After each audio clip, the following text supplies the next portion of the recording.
Tour ఈసారి టీమిండియాకు అగ్ని పరీక్షగానే చెప్పాలి. సీనియర్లు రోహిత్ శర్మ, విరాట్ కోహ్లీ లేకపోవడం ఇక్కడ మైనస్ పాయింట్. కొత్త కెప్టెన్ ఆధ్వర్యంలో కుర్రాళ్లతో కూడిన భారత్ జట్ ఎంతవరకు ఇంగ్లాండ్ గడ్డపై సత్తా చాటుతుంది అనేది ఆసక్తికరంగా మారింది. పైగా ఈ సిరీస్ తోనే WTC 2025-27 సైకిల్ ప్రారంభం కాబోతోంది. న్యూజిలాండ్, ఆస్ట్రేలియాతో ఘోర పరాజయాలు ఎదుర్కొన్న టీమిండియాకు ఈ సిరీస్ గెలవడం తప్పనిసరి. ఆస్ట్రేలియా పర్యటనలో టీమిండియా అన్ని విభాగాల్లో విఫలమైంది.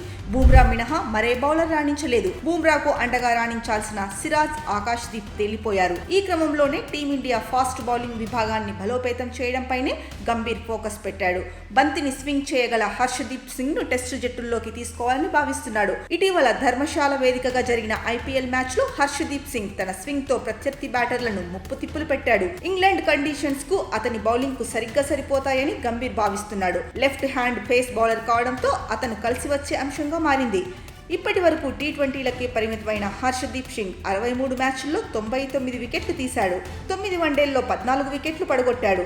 అంతర్జాతీయ T20లో అత్యధిక వికెట్లు తీసిన భారత బౌలర్గా కొనసాగుతున్న హర్షదీప్ సింగ్ ఇప్పటి వరకు టెస్టు క్రికెట్లలోకి అరంగేట్రం చేయలేదు. 21 సార్లు ఫస్ట్ టాస్ మ్యాచ్ ఆడిన హర్షదీప్ 66 వికెట్లు తీశాడు. ఇంగ్లాండ్లో కౌంటీ క్రికెట్ ఆడిన అనుభవం కూడా అతనికి ఉంది. మహమ్మద్ సిరాజ్, ప్రసిద్ధ కృష్ణ, బూమ్రా, షమీల్తో కలిసి హర్షదీప్ సింగ్ పేస్ బాధ్యతలు పంచుకున్నాడు. చివరిసారిగా ఇంగ్లాండ్ గాడ్పై 2007లో టీమిండియా టెస్ట్ సిరీస్ గెలిచింది. గత ఇంగ్లాండ్ టూర్ను డ్రాగా ముగించింది. సిరీస్ గెలిచే అవకాశం వచ్చినప్పటికీ చివరిలో చేజార్చుకుంది. ఈ నేపథ్యంలో రానున్న ఇంగ్లాండ్ టూర్ కుర్రాళ్లకు ఇప్పుడు పెను సవాలుగానే భావిస్తున్నారు.